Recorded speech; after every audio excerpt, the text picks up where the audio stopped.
Hi friends, welcome back to my channel Shiva and Devi vlogs. ఈ video వచ్చేసి మినపోడియాలు curry అనమాట. దీనికి మనం చింతపండు రసం తీసుకుంటాము. మినపోడియాలు అలాగా ముందు ఫ్రై చేసుకోవాలి. కొంచెం మాడకుండా దోరగా ఫ్రై చేసుకోవాలి. దీనికి ఉల్లిపాయలు ముందు ఆయిల్లో వేసేసి ఫ్రై చేసేస్తాను. అవి కొంచెం ఫ్రై అవ్వాలి. పచ్చిమిర్చి కరివేపాకు కూడా వేసేసుకోవాలి.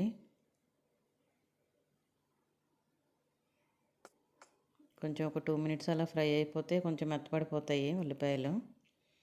తర్వాత మనం ఫ్రై చేసి పెట్టుకున్నాం కదా, ముందుగా వడియాలు వేసేసుకోవాలి. ఉప్పు కారం పసుపు కూడా వేసేసుకుంటాము. అవి వడియాలు ఉల్లిపాయలు అవన్నీ కలిసేటట్టు కలుపుకుంటాము.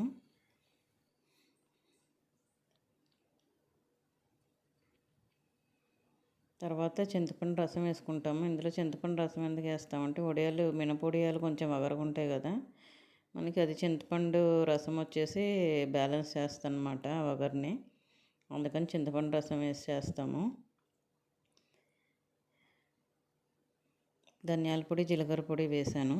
నేను ఎప్పుడూ రెడీ చేసుకుంటాను కదా అది. లంచ్లో నేను మధ్యాహ్నం మామిడి పండు కట్ చేసుకున్నాను, అది చూపిస్తున్నాను. ఆ పులుసు అంతా ఎగిరేంత వరకు చేసేయాలి. Thanks for watching.